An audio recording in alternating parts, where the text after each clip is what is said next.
Olá! Nessa visão geral, trataremos dos sistemas de teoria do delito. Primeira pergunta é: o que é a teoria do delito? A teoria do delito, pessoal, é o caminho lógico que a gente tem que percorrer para que, ao final, a gente possa dizer se há ou não delito no caso concreto.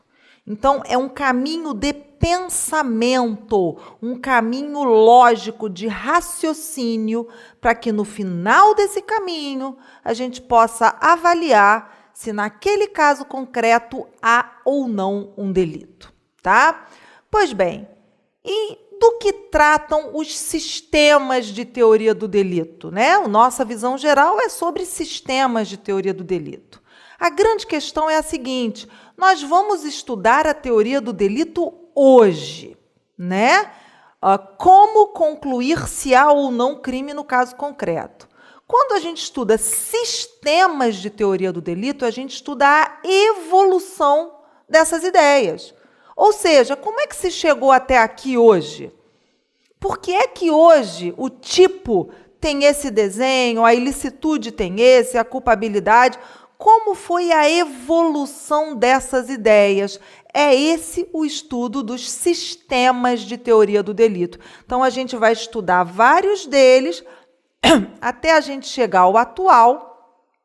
Então, a gente vai entender como é que chegamos ao estágio atual de teoria do delito. Ok? Vamos lá. Quando a gente fala em teoria do delito como um caminho lógico para concluir ao final se há crime ou não no caso concreto, eu gosto de usar para os alunos a imagem de uma escada, porque a escada dá essa ideia de caminho e cada degrau é uma etapa. Então, isso é muito importante que você não esqueça. O estudo da teoria do delito é feito em etapas. Para você, ao final, concluir se há ou não crime, você não pode pular os degraus. Cada degrau ou etapa tem que ser estudado na sua ordem correta. Tá? Então, eu gosto de usar aqui a ideia de escadinha, tá? O primeiro degrau é a ação. Nós temos aqui. O segundo degrau é a tipicidade. O terceiro degrau é a ilicitude. E o último degrau é a culpabilidade. Tá? Então, para estudar esse caminho lógico, para concluir se há a existência de crime ou não, primeiro você precisa descobrir se há ali uma ação. E a gente vai estudar todos os conceitos de ação. Depois, se essa ação é típica, vamos estudar tipicidade. Depois, se essa ação típica é ilícita, vamos estudar ilicitude. E, por fim, se ela é culpável. Um erro que você não pode cometer é trocar a ordem desses degraus. O seu pensamento tem que ser escalonado nessa ordem. Isso é muito importante, tá? Vamos falar rapidamente, dar uma visão geral rápida dos conceitos de tipicidade, ilicitude e culpabilidade. Depois que você detectar que há uma ação, você vai analisar a tipicidade dela, tá? Essa tipicidade, ela é um braço do princípio da legalidade. O princípio da legalidade exige que todas as ações criminosas sejam previstas em lei.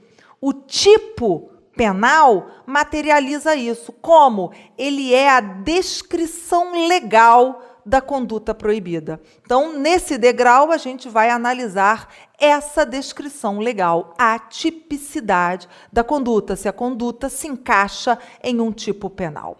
No degrau seguinte, que é a ilicitude, nós vamos analisar se, porventura, essa ação típica não foi cometida num contexto de um conflito de interesses que colidem. Se, porventura, ela foi cometida num contexto de conflito de interesses que colidem e foi praticada para salvaguardar um interesse de maior valor do que o que foi atingido, então você, para salvar a sua vida, mata o agressor.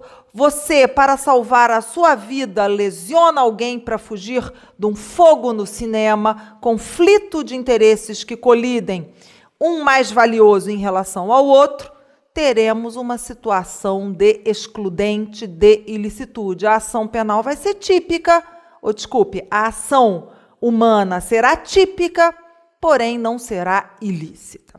Ok? Mas se por acaso não houver esse contexto de conflito de interesses que colidem, você vai passar para o último degrau, que é a culpabilidade.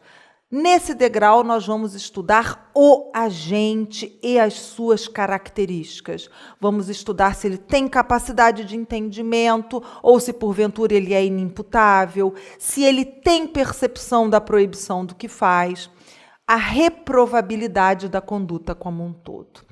Ok, vamos terminar por aqui essa visão geral.